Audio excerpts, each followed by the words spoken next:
네, 우리 지난 시간 빌립보서 우리 2장의 그 후반절을 우리 함께 살펴보았는데요.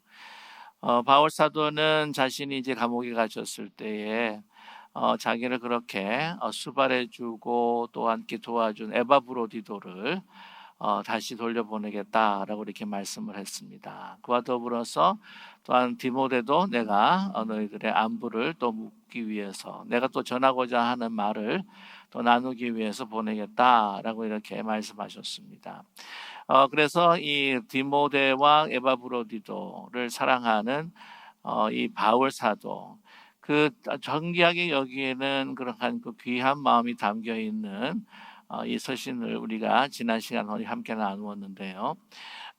우리가 어떻게 하나가 될 것인가, 서로 정말 이렇게 남을 나보다 낫게 여기고 존귀하게 여기고 사랑하는 그 아름다운 동역의 공동체를 이 바울이 은연중에 빌립보 성도들에게 소개를 했습니다. 그러면서 이제 디모데를 보내면서 또 에바브로디도가 나를 이렇게 도와주고 또 수발을 들다가 이렇게 아픈 것으로 인하여서 우리 빌립보 성도들이 너무 걱정하기에 내가 그가 낳은 그 바로 즉시 내가 돌려보낸다라고 이렇게 말하고 있습니다.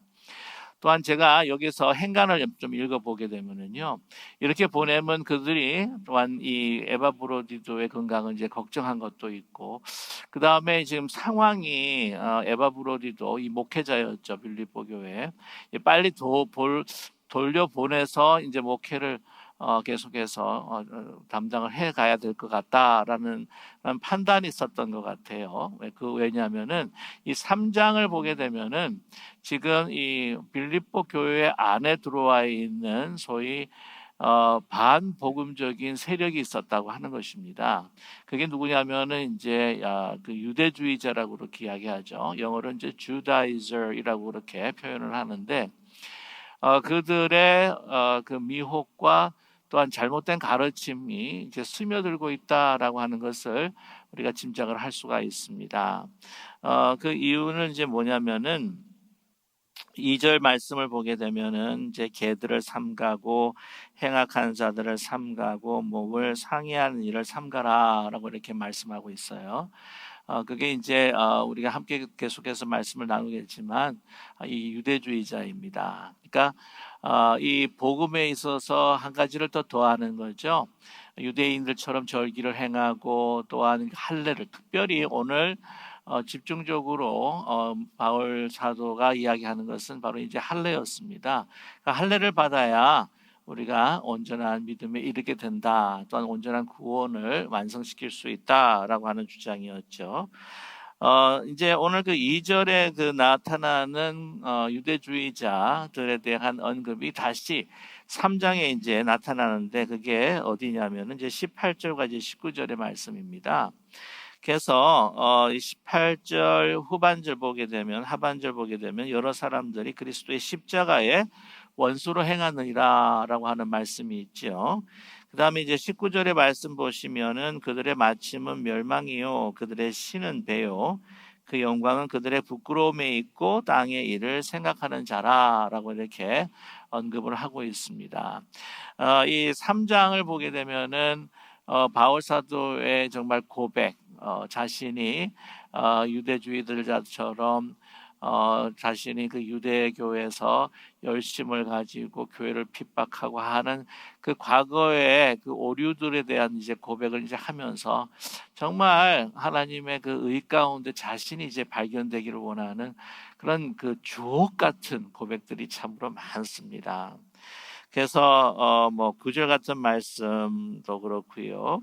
그 다음에 뭐 10절 같은 말씀도 그렇고 우리 쭉 보게 되면은 우리가 너무나 잘 알고 있는 것, 12절의 말씀에 내가 이미 얻었다 함도 아니요 온전함을 이루었다 함도 아니라 오직 내가 그리스도 예수께 잡힌 바 된 그것을 잡으려고 달려가노라 라고 이렇게 말씀을 하면서 그 쭉 보시게 되면은 뭐 13절, 14절 표대를 향하여 그리스도 예수 안에서 하나님 위에서 부르신 부름의 상을 위하여 달려가노라, 뭐 이런 아주 주옥과 같은 말씀이 이제 이게 계속해서 이제 3장에서 나오고 있습니다. 근데 그 배경이 이제 뭐냐 하면은 빌립보 교회를 지금 위협하고 또한 갈라지고 또 무너뜨리게 하려고 하는 그러한 유대주의자들의 반복음적인 복음이 그들에게 이제 전해지고 있다고 하는 것이죠.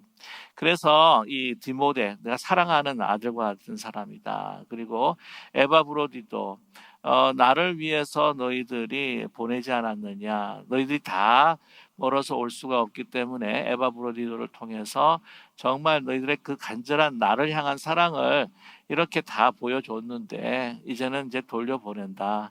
그를 이제 공백 기간이 좀 있었긴 했지만 그러나 그를 너희를 위해서 희생하고 정말 죽을 고비를 넘기고 헌신했던 귀한 목회자니까 아주 귀하게 받아주기를 원한다. 그 말씀은 무엇일까요?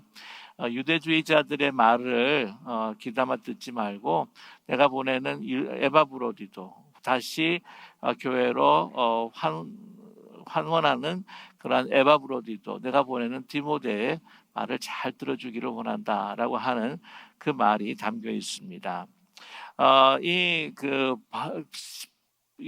바울은요 너무 이렇게 두렵고 떨림은 당신이 이렇게 뿌렸던 그 복음의 씨가 잘 자라는데 불구하고 거기다가 막 가라지를 뿌리고 반복음적인 것을 갖다가 이제 뿌리는 그래서 그들의 신앙이 잘못될까봐 하는 그런 우려가 엄청나게 많은 분이 바로 이렇게 바울 사도입니다. 그래서 갈라디아서에서도 그 우려하고 또한 걱정하는 마음들을 우리가 많이 살펴볼 수가 있는데요. 그래서 오늘 이 빌립보 3장에서 시작을 이렇게 말씀하고 있습니다. 자, 보세요. 1절에 한번 같이 한번 보겠습니다. 끝으로 나의 형제들아 주 안에서 기뻐하라. 너희에게 같은 말을 쓰는 것이 내게는 수고로움이 없고 너에게는 안전하니라 라고 이렇게 말씀하고 있습니다. 여기서 보시면 이제 끝으로 로이폰이라고 하는 말인데 이 말은 뭐냐면은 이제 끝으로 가면 이제 내가 결론이다라고 하는 뜻은 아니고요. 로이폰이라고 하는 말은 내가 좀 새로운 다시 토픽을 내가 시작을 하겠다라고 하는 이야기입니다. 그러나 이 토픽과 주제가 너무나도 중요한 거니까 정말 맨 마지막에 결론을 내는 것처럼 너희들이 굉장히 귀를 기울여서 집중해서 이 말씀에 청중해 주기를 바란다라고 하는 뜻이 바로 거기에 있습니다. 그래서 이 끝으로 로이폰이라고 하는 그 낱말을 자주 이 바울 사도가 자기의 서신에서 쓰고 있는 것을 우리는 발견하게 되죠.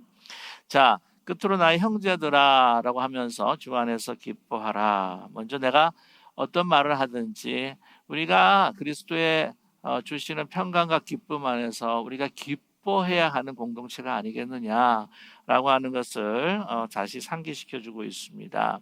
자, 그러면서 너에게 같은 말을 쓰는 것이 내게는 수고로움이 없다라고 이렇게 이야기를 하는데 내가 거듭해서 이제 그 반복해서 이야기를 하겠다라고 하는 것이죠. 그래서 너에게는 뭐라고요? 안전하기 때문에 내가 계속해서 이 같은 말을 이제 쓰게 된다. 그래서 같은 말을 계속해서 자주 쓰게 되면 뭐라고 그렇게 보통 이야기를 하죠. 우리 자녀들이 부모님들이 아주 잔소리라고 이렇게 생각할 때가 많습니다. 아유 그만하세요. 뭐 잔소리로 막 들리니까 그만해도 됩니다. 그만 말씀 안 하셔도 이제 다 알고 있습니다. 라고 이렇게 이야기한 적이 있습니다. 뭐, 제가 언제 한번 제가 말씀을 드린 적이 있었는데, 이제 저희 어머니 같은 경우에 제가 자랄 때부터 계속해서 불단속, 집단속, 이 굉장히 단속을 많이 시켜서 불을 껐느냐, 문을 닫았느냐. 그래서 그걸 너무 귀를 따갑게 들어가지고는 뭐 잔소리처럼 들렸는데 이게 불단속하는 거, 그렇죠? 문단속하는 거 이것이 우리 그 안전을 위해서 우리가 항상 우리가 리마인드를 해야 되는 것이구나 하는 것을 그 지혜를 또한 깨닫게 됩니다. 그와 마찬가지로 그 안전을 위해서 어떤 안전입니까? 이 안전은요. 어떤 뭐 물질을 잃어버리고 상실하고 도둑질 그런 게 아니에요. 이것은 뭐냐면은 영혼의 안전이라고 하는 것입니다. 빌립보 성도들의 영혼의 안전. 반복음적인 것으로부터 변질된 복음으로부터 뭐 이단이라고 이야기할 수가 있어요. 그것으로부터 정말 자신의 안전을 지키기 위해서는 내 말을 거듭해서 들어야 될 필요가 있다고 하는 거죠. 아주 기딱지가 만들어지겠습니다. 이 기딱지가 생기겠어요. 내가 이렇게 이야기해도 내가 더 번거로운 것이 아니다라고 이렇게 이야기를 하죠. 내가 입이 아프지 않다. 기가 따갑더라도 들었으면 좋겠다. 왜냐하면 이것이 안전한 것이니까라고 하는 말씀입니다. 자, 그 말씀이 이제 18절에서도 이제 그 반복이 돼서 나와요. 18절 말씀을 보게 되면 내가 여러 번 너희에게 말하였거니와, 이게 거의 동일한 표현이죠. 근데 이번에는요, 나중에 그 3장 후반절에 가게 되면은 오늘 말씀 가운데 이제도 눈물을 흘리며 말하노니, 막 눈물로 호소를 하는 겁니다. 눈물로 몇 번씩이나. 왜? 그 비복음적인 그 유대주의자들의 그 가르침에 넘어져서는 안 되거든요. 이거는 영혼을 잃어버리는 경우니까. 그러니까 이 교회에서도 요즘에 한국 같은 경우에는 막 얼마나 이단이 많이 이 교회에 침투하는지 그 부분에 대해서도 많이 지금은 강조하고 있다고 합니다. 그래서 이 부분에 있어서는 아무리 내가 반복을 해도 이게 뭐라 그럴까요? 부족하다라고 하는 이야기를 하는 것이죠. 보게 되면은 뭐 불필요하게 너무 이렇게 이야기하는 것이 아닐까라고 하는 경우들이 있어요. 언제냐면 비행기를 탈 때입니다. 비행기를 이렇게 딱 타게 되면은 맨 처음에 출발하기 전에, 이륙하기 전에 이 승무원들이 또한 보여주잖아요. 안전 수칙. 바클랍 하는 거, 벨트를 어떻게 이제 매야 될 것인가, 또한 어떤 상황 속에서는 이제 마스크를 어떻게 착용할 것인가, 또한 어떤 이머전시 상황에서는 이 밖으로 나가는 이제 출구가 어딘가 막 이렇게 소개를 해요. 그러면은 뭐 보면은 뭐 듣는 동, 마는 동, 사람들의 그 자세가 나 이미 알고 있다, 이미 들었다, 뭐 그런 자세로 이렇게 뭐 듣는 둥 마는 둥 해요. 그래도 계속해서 끊임없이 한 번도 빠짐없이 그걸 하더라고요. 비행기 탈 때마다. 그 왜 그렇습니까? 그렇게 들어야지 나중에 정말 무슨 이멀전시 상황이 생길 때 그것을 그래서 생각할 수가 있다고 하는 것이죠. 그만큼 이 안전의 문제에 대해서는 얼마나 중요한가 하는 것을 강조하고 있습니다. 육신일 뿐만 아니라 정말 우리 영혼의 안전이라고 하는 것은 얼마나 중요한 것인가요? 그래서 계속해서 반복을 하는 거죠.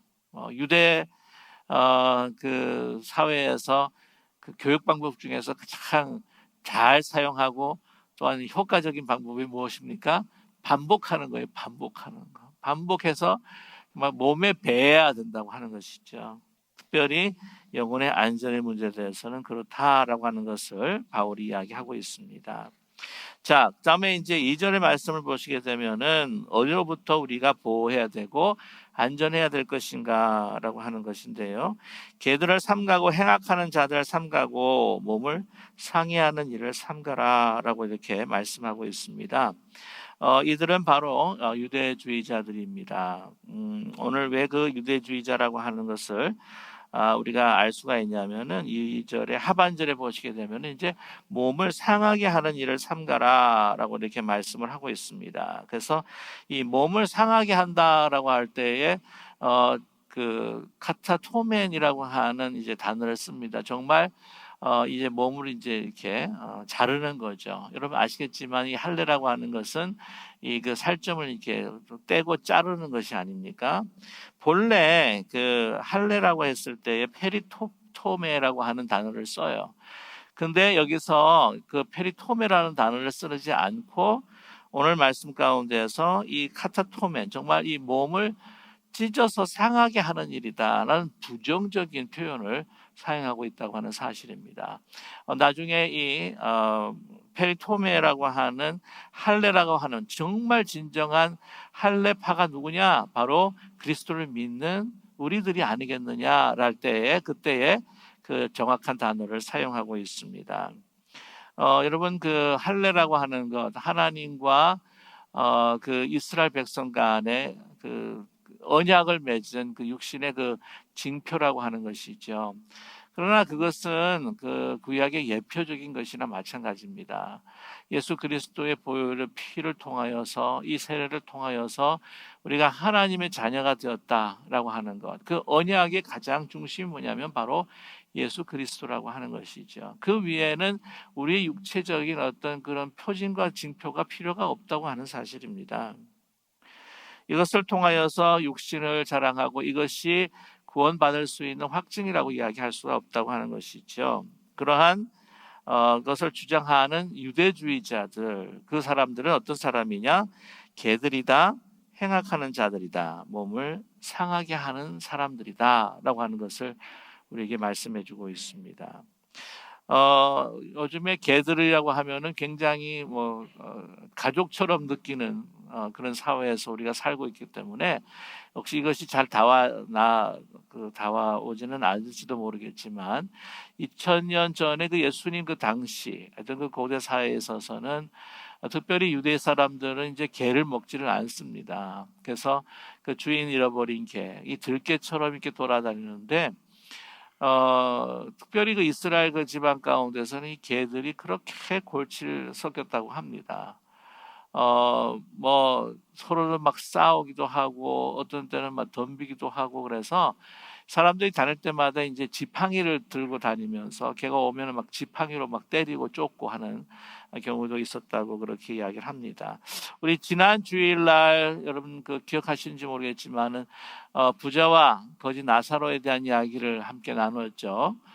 그때에 그 부자의 그 집에서 떨어지는 그 음식을 먹기 위해서 그거를 바랬던 그 거지 나사로의 이야기를 우리가 들으면서 나중에 개들이 이제 모여가지고 그의 헌들을 갖다가 막 핥는 장면이 있습니다. 그만큼 그 먹을 것을 구했는데도 불구하고 먹을 것을 구하지 못한 것뿐만이 아니라 그 개들이 와가지고는요, 개들도 먹을 것이 없는지 막 헌들을 갖다가 막 핥는 그런 고통을 나사로가 경험을 했다라고 하는 것을 의미하고 있는 것이죠. 그만큼 많이 돌아다녔습니다. 그뿐만 아니라 잠언 26장 11절을 보게 되면은 이런 말씀이 있죠. 개가 토한 것을 도로 먹는 것 같이 미련한 자는 그 미련한 것을 거듭 행하느니라라고 이렇게 말씀하고 있습니다. 나중에 그 여기서 내가 예수 그리스도 그 외에는 모든 것을 다 내가 배설물로 여겼다라고 하는 이 표현이 나오는데 이 그 배설물이라고 하는 것이 이제 쓰레기, 그 다음에 여러분 뭐 아시겠지만 우리 인간의 어떤 그런 것들 뿐만 아니라 그 개들이 먹었다가 다시 이렇게 토해낸 거를 바로 배설물이라고 그렇게 이야기를 하는데 오늘 이 잠언 26절에 보기 26장 11절에 봐도요. 개가 토한 것을 도로 먹는 것 같이 미련한 자는 그 미련한 것을 거듭 행하느니라라고 이렇게 말씀하고 있습니다. 베드로후서 2장 22절에 그 잠언의 말씀을 이어서 뭐라고 이야기를 하냐면 한 속담에 이르기를 개가 토하였던 것에 돌아가고 돼지가 씻었다가 더러운 구덩이에 도로 누웠다 하는 말이 저희에게 응하였도다라고까지 이야기를 하는 것이죠. 그래서 이 개라고 하는 것이 멸시와 또한 경멸의 대상이었다고 하는 것을 말씀해주고 있습니다. 그 다음에 뭐라고 이야기하면 이제 행악자들이라고 이렇게 이야기를 하죠. 행악자, 이 교회와 그 성도를 이제 파괴하는 그러한 의미를 담고 있는 행악입니다. 다른 어떤 개인적인 도덕적인 행악을 의미하는 것이 아니라 바로 복음으로 세워진 교회와 또한 성도들을 어떻게 하면 이렇게 무너지게 하는 그러한 행악을 이야기하고 있습니다. 세 번째 이제 몸을 상하게 하는 일이다. 그래서 다시 한 말씀을 드렸죠. 이 카타토멘, 이 부정적인 의미를 가지고 있는 것이죠. 이 유대주의자들 특별히 할례를 받아야 된다. 왜냐하면 이제 구역에서도 이야기한 것이고, 이게 제일 그 유대주의자들이 또한 은연중에 나타낸 것은 뭐냐면 예수님께서도 유대인이라는 거죠. 유대인이기 때문에 할례를 다 받으셨고, 또한 유대인으로서 뭐 절기도 다 지키셨고, 그렇기 때문에 예수님께서 하신 것처럼 이렇게 다 해야 되지 않느냐라고 이렇게 이야기를 합니다.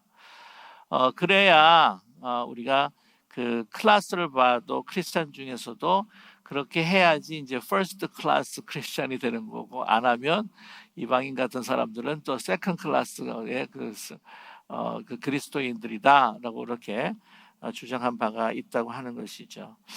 그래서 여러분, 그 예수님께서 우리에게 보혜사를 보내주시고 우리의 모두와 함께 같이 있으시기를 위하셔서 이제 승천을 하셨는데, 이게 가만히 살펴보게 되면은요, 이 승천하신 또 중요한 이유 중에 하나가 뭐냐면은, 예수님께서는 무엇입니까? 부활하신 예수님, 우리를 구하신 그 주님은 모든 민족과 열방과 시간과 문화와 인종과 이 모든 것들을 다 초월하신 분이다 라고 하는, 그 존재라고 하는 것을 우리에게 또 보여주시고 말씀해 주시기 위해서 승천하셨다는 것이죠. 그게 예수님의 승천을 통해서 사실 이 구약에서 지키고 있는 모든 그 예수님이 그 지켰던 것들이 어떻게 해요? 다 이제는 그 슈퍼시드가 된다고 그렇게 이야기를 하는데, 완성이 되어버리고 말았다고 하는 것을 우리가 잊지 말아야 할 것입니다. 그래서 우리 몸을 상하는 일, 이 그 할례를 받는다고 하는 거, 이거를 이게 외식주의, 그리고 이것을 통해서 내가 이 외형적인 것을 통해서 내가 구원을 이룬다고 하는 자기 공로주의가 있다는 것이죠. 결코 그것이 우리를 구원에 이르게 하는 것이 아니라고 하는 것을 말씀해 주고 있습니다.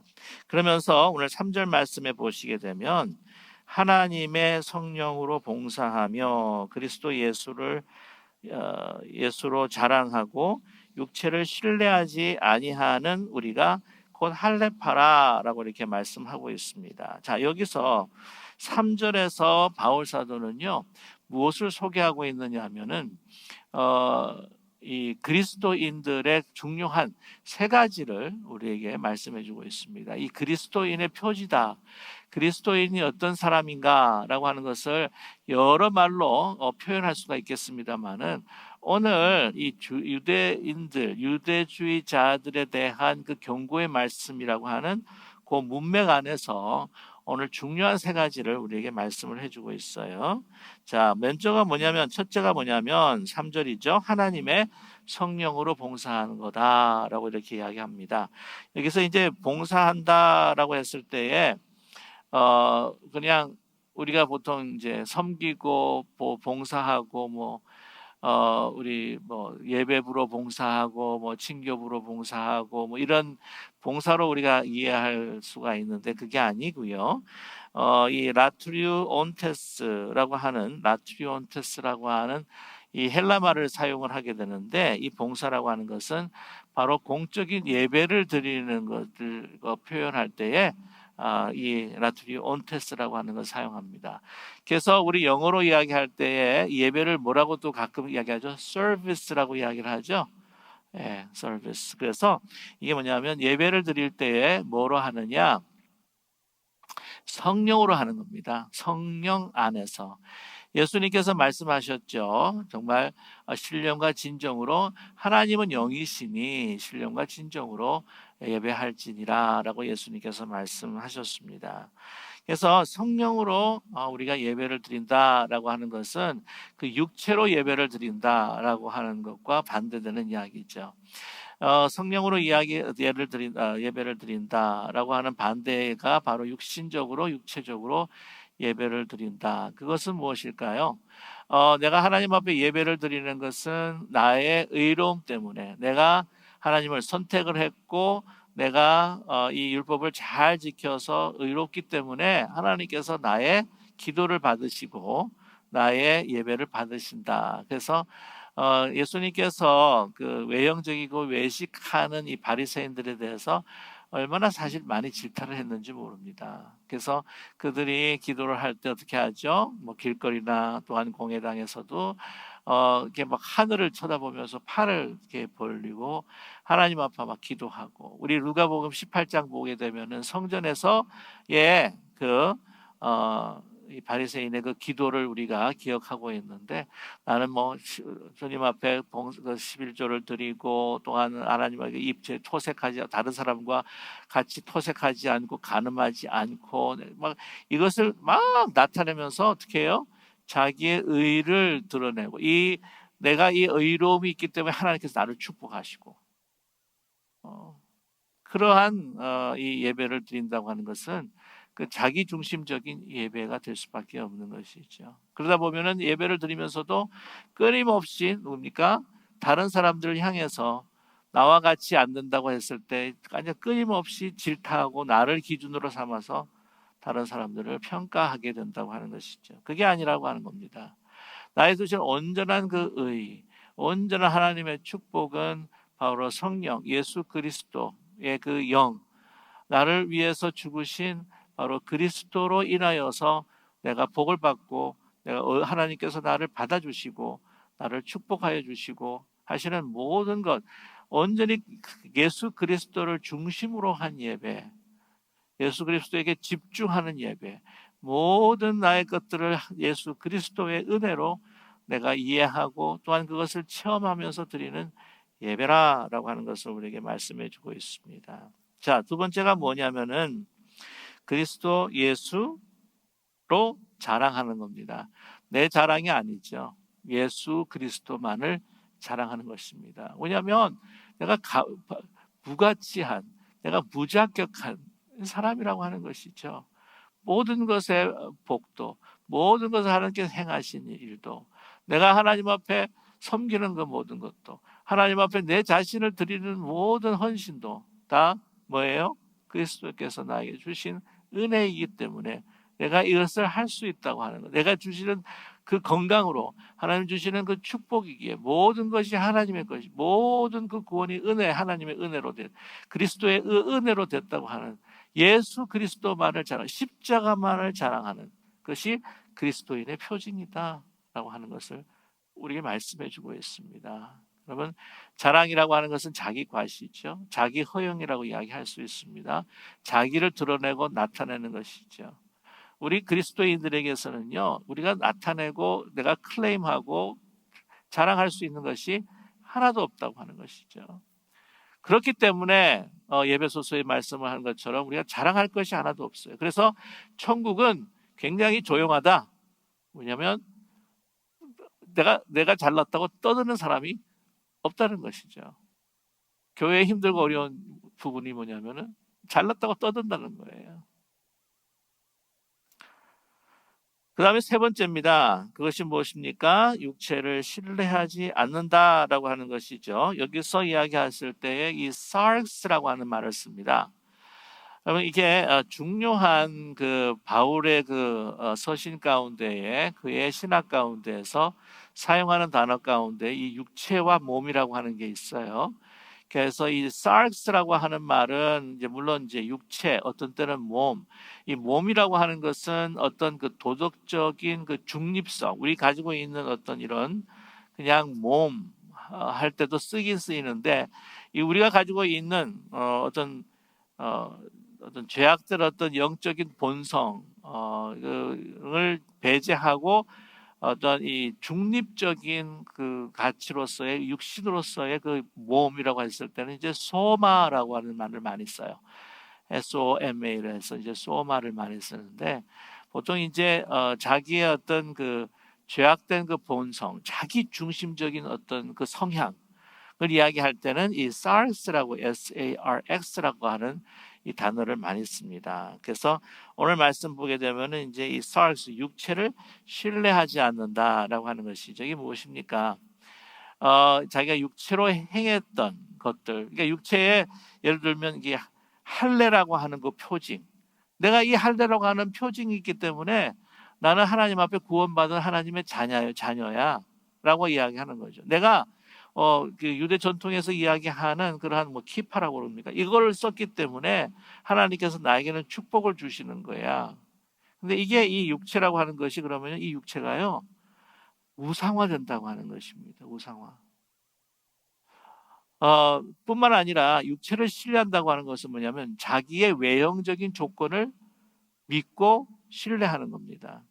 자기가 가지고 있는 어떤 학식 또한 그 재주 그거를 내가 그거를 믿고 하나님의 일을 할 때에 그거를 믿고 한다는 거예요.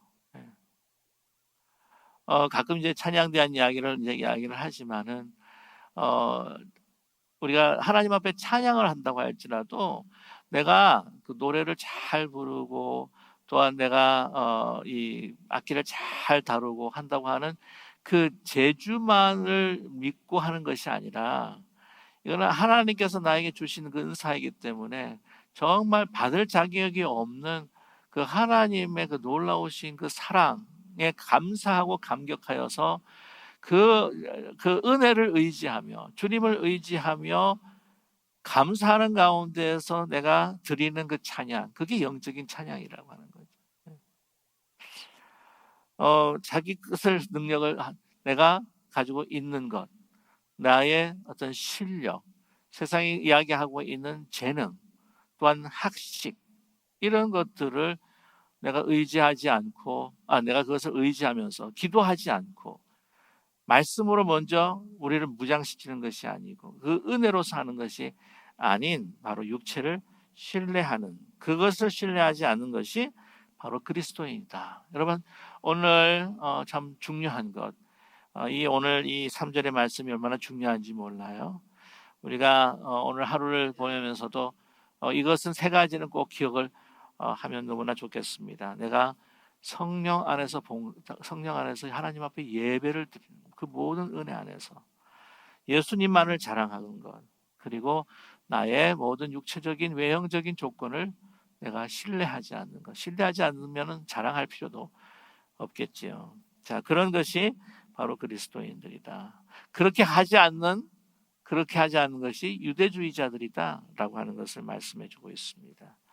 자 오늘 4절의 말씀을 한번 또 다시 보겠습니다. 그러나 나도 육체를 신뢰할 만하며 만일 누구든지 다른 이가 육체를 신뢰할 것이 있는 줄로 생각하면 나는 더욱 그러하리니 라고 이렇게 이야기를 하죠. 유대주의자들 나 할례 받았어. 나 유대 전통으로 절기를 지키고 있어. 그렇기 때문에 나는 그렇게 하지 않는 이방인들보다도 난 더 구원이 완성되는 사람이야 라고 이렇게 이야기를 하는 거죠. 그래서 그 할례 받지 않는 사람들도 어떻게 해요? 이방인들이 유대인으로 개종하기 위해서 어른 때 할례를 받아요. 할례를 받기 때문에 그렇게 막 시키는 거죠. 막 종용하는 거죠. 그거를 조심하라고 하는 겁니다. 그런데 자 그렇게 이야기하고 떠들고 다니는 유대주의자들 그렇게 자기의 어떤 육신을 신뢰하고 자기의 어떤 그 육체적인 표징으로 구원의 더 높은 가치를 자기가 소유하고 있다고 하는 사람들 아니 나하고 한번 견주어 볼래? 라는 거죠. 나하고 견주어 보면 너희들이 상대가 될 수 있을 것 같아? 라고 하는 걸 이야기합니다. 나도 육체를 신뢰할 만하며 누구든지 다른 이가 육체를 신뢰할 것이 있는 걸로 생각하면 나는 더해 그러면서 어쩔 수 없이 자기를 드러내고 있는 겁니다. 예. 자, 5절의 말씀 보게 되면 우리 잘 아는 말씀이죠. 나는 8일 만에 할례를 받고 이스라엘 족속이요 베냐민 지파요 히브리 종의 히브리인이요 율법으로는 바리새인이요 라고 이렇게 이야기를 하고 있습니다.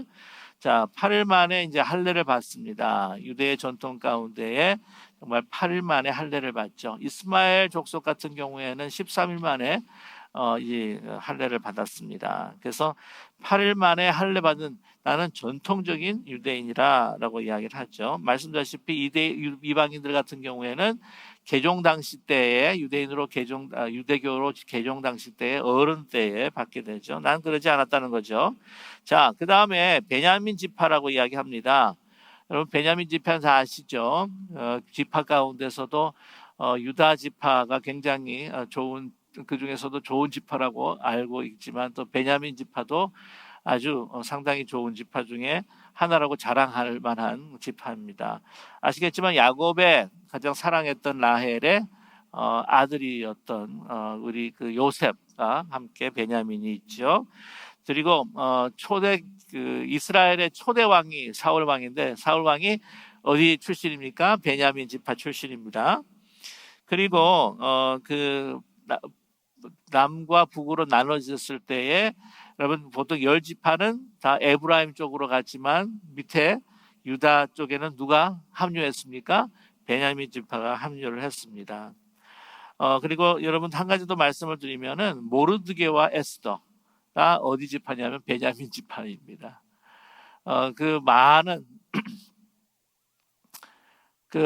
페르시아 땅에 있는 그 점령에 있는 많은 그 유대인들을 살렸던 두 사람이었던 것을 우리가 알 수가 있고요. 그 다음에 이 성전을 건축할 때에 레위와 또한 제사장들과 함께 같이 많이 애썼던 사람들이 바로 베냐민 지파였습니다. 자, 그래서 그 베냐민 지파를 자기가 이제 소개를 하고 있고요. 자기가 히브리인 중에 히브리인이다, 율법으로는 바리새인이다라고 이렇게 이야기를 합니다. 이 히브리인 중에 히브리인이다라고 했을 때 아니 퀘스천이 하나가 있는 게 뭐냐면 그가 다소 출신입니다.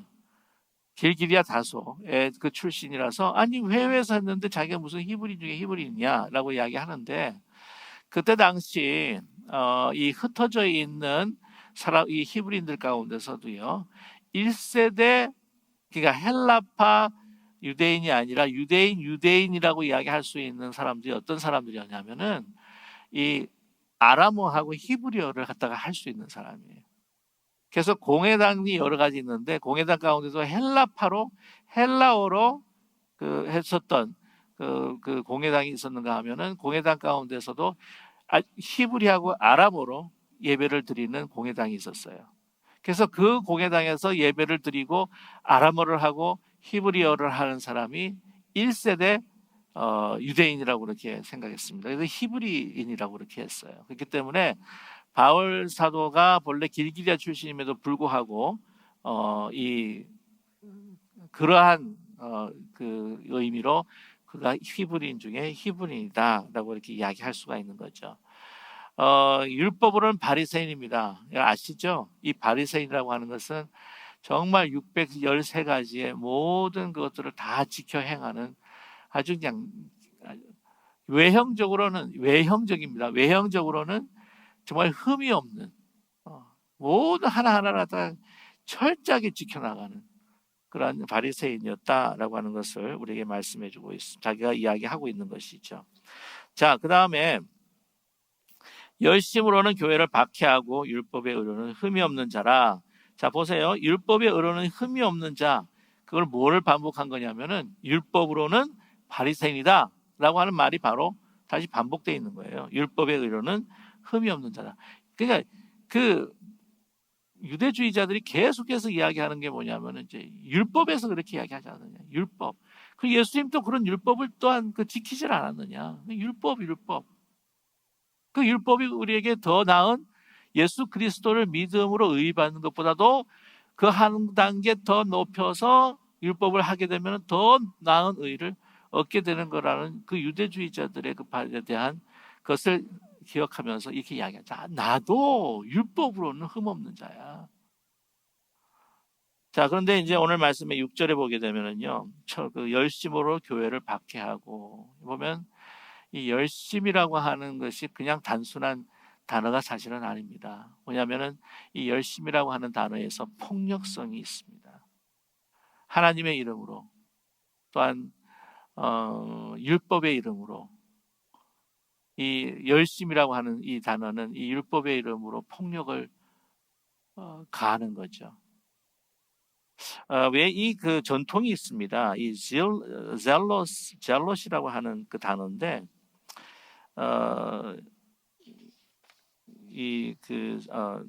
열심, 이 폭력을 동반하는 열심이에요. 유대 전통 가운데 여러분 혹시 기억하시는지 모르겠지만은 그 아론의 후손이었던 그 비느하스라고 하는 제사장이 있습니다. 민수기 25장에 보게 되면은 이제 모압 여인과 또한 이스라엘 그 민족 이스라엘 사람들이 이제 통관을 하고 또한 우상 숭배를 해요. 그걸 보면서 이제 비느하스가 창으로 다 그 사람들 이스라엘 사람들 다 찔러 죽여버립니다. 그래가지고는 하나님께서 그 노를 그쳐가지고는 이스라엘 전체 사람들을 진노하지 않으셔가지고 진노를 그치시고 그들을 살게 두었다라고 하는 역사가 있어요. 그거는 이제 시편 106편 30절과 31절에 그 공적을 이야기하는데 이런 말씀이 있습니다. 그때 비느하스가 일어서서 중재하니 이의 재앙보다 그쳤도다. 이 일이 그의 의로 인정되었으니 대대로 영원까지로다. 이게 이 비느하스의 그 열심, 이 율법의 이름으로의 그 폭력을 허용하는 거, 폭력을 가하는 거, 이게 전통적으로 내려오는 거예요.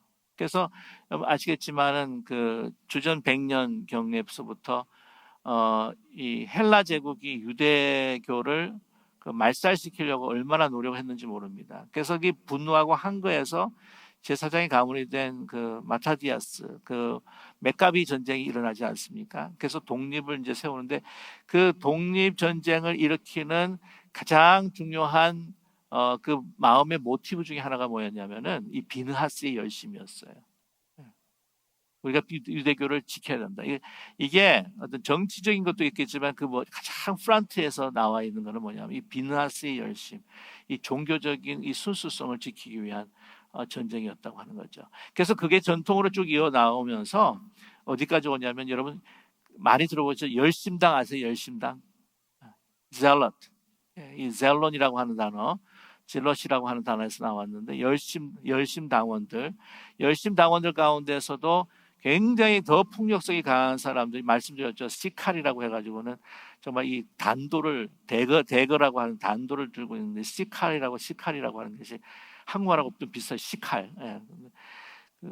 하는 것이 좀 더 정치적인 그 사람들인데 본래 열심 당원들은 이 비느하스의 전통을 이어받은 사람들입니다. 그렇기 때문에 이 바울은요 바리새인이지만 이 열심 당원의 성향이 있었다고 하는 것, 이 비느하스의 열심이 있었다고 하는 것을 우리가 엿볼 수가 있는 거예요. 이 오늘 열심이라고 하는 단어는 바로 폭력성입니다.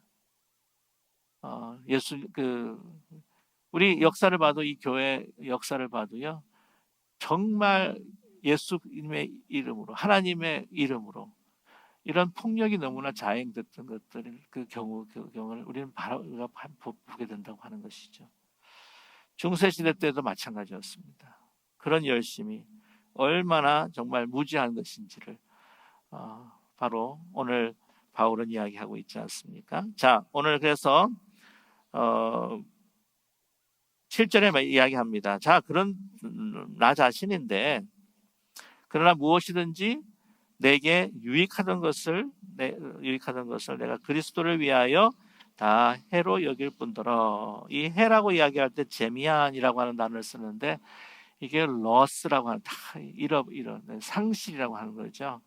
개인이 아니다. 이게 얻은 것이 아니다. 나로 하여금 상실케 하는 거다. 모든 것을 다 잃어버리게, 내 육체에 가지고 있는 이 자랑들이 이 다 나로 하여금 내 인생을 잃어버리게 하는 거다 라고 하는 것을 우리에게 말씀해 주고 있으십니다. 우리 8절 말씀에 우리 영상을 보시면서도요 우리 말씀을 같이 함께 반복해서 이야기하겠습니다. 우리 읽도록 하겠습니다. 또한 모든 것을 해로 여김은 내 주 그리스도 예수를 아는 지식이 가장 고상하기 때문이라. 내가 그를 위하여 모든 것을 잃어버리고 배설물로 여김은 그리스도를 얻고 라고 이렇게 고백하고 있죠. 네, 얼마나 정말 이 중요한 말씀인지 모릅니다. 우리가 얼마나 애송해하는 말씀인지 모릅니다. 정말 예수 그리스도를 아는 지식이 가장 고상하다. 여기서 우리가 아는 지식이라고 하는 것은요, 여기가 이제 문제인 거예요. 이 안다라고 했을 때 그냥 아는 게 아닙니다. 이 안다고 했을 때 이 지식, 아는 지식할 때 이 아는 지식이라고 하는 게 그냥 이제 제일 뭐랄까요, 아는 지식이 많은 사람은 성경 학자, 신학 박사, 이 정도로 이야기해도 될 수도 있겠죠. 근데 그게 아니라 이거는 예수님을 정말 아는 거예요. 체험하는 겁니다. 이 지식이라고 하는 그노나이라고 하는 것은 어디에서 파생하냐면 기노스코라고 하는 단어에서 나타나는데, 이 기노스코라고 하는 것은 그냥 아는 게 아니라 깊이 아는 거예요. 그러니까 관계성이에요. 관계성. 여러분 이 하나님의 의라고 하는 것도 여러분 아시죠? 하나님의 의라고 하는 것이 제일 중요한 게 뭐냐면 하나님과의 나와 예수 그리스도와의 나와의 관계예요. 어떤 관계냐면 사랑의 관계로 얻어지는 하나님의 거룩하심이라는 겁니다. 그런데 여러분 보면 첫 번째 보게 되면 이 유대주의자들, 이 유대교는 정말 가장 그 깊은 곳에 여호와 하나님을 사랑하고 정말 목숨과 뜻과 정성을 다하여서 여호와 하나님을 사랑하는 것이라고 분명히 이야기하는데도 불구하고 어떻게 해요? 하나님과의 관계없이 내가 이것을 율법을 지켜서 그냥 내가 내 의를 스스로 취득하는 하나님과의 나와의 관계성에서 아무런 관계가 없는 그게 아니라는 거죠. 지식을 아는 지식이라고 하는 것은 정말 예수 그리스도를 진짜 아는 거예요. 사랑하는 겁니다. 이 사랑한다고 하는 것이 말만 사랑하는 게 아니에요. 그 사람에 대해서 지식으로만 아는 게 아닙니다. 하나님 연합하고 그 사람 말씀, 그분의 말씀이 너무나 소중해서 그렇게 말씀대로 살아가고 이런 마음이 그분의 마음이구나 라고 하는 것을 깊이 깨닫고 하는 그 지식이 가장 고상하다, 가장 높은 것이다. 내가 그를 위하여 모든 것을 잃어버리고 배설물로 여김은 그리스도를 얻기 위함이다. 배설물 말씀드렸죠. 스쿠발라라고 하는 말인데 이 스쿠발라라고 하는 것은 그 인간의 그 오물 또 쓰레기로 표현이 되고요. 또 하나는 이 개가 먹다가 토해낸 것들. 그래서 이걸 갖다가 자랑한다고 하는 것은 그 배설물을 그냥 다시 삼켜버리는 것과 마찬가지라고 하는 것을 말씀해 주고 있죠. 자, 이 모든 것을 어떻게 해요?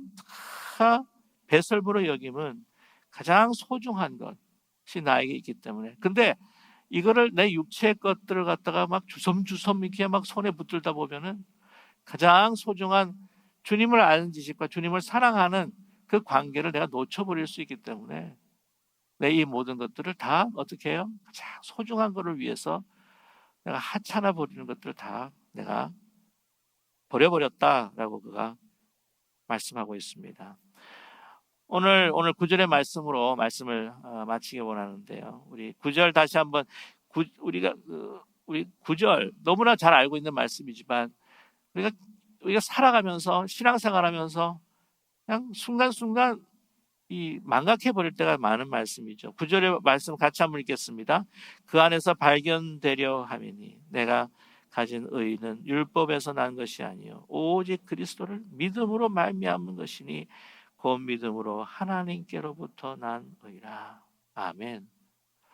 하나님의 의, 율법으로 난 것이 아니라 내가 구원받게 된 것은, 내가 거룩하심으로 입은 것은 바로 이 하나님의 의.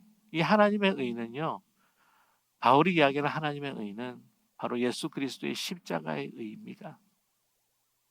이 의는 그리스도께서 우리가 죄인 되었을 때에 그가 죄인 되어 주셔서 우리가 가난할 때에 우리를 부욕해 하시기 위해서 그가 가난해지시고 우리가 죽을 수밖에 없는 자리에 이르렀을 때 그가 죽은 자리를 대신해서 우리를 의인으로 만드시기 위해서 그가 죄인 된 그 십자가에 행하신 그 은혜로 말미암아 우리가 하나님의 자녀가 되었다.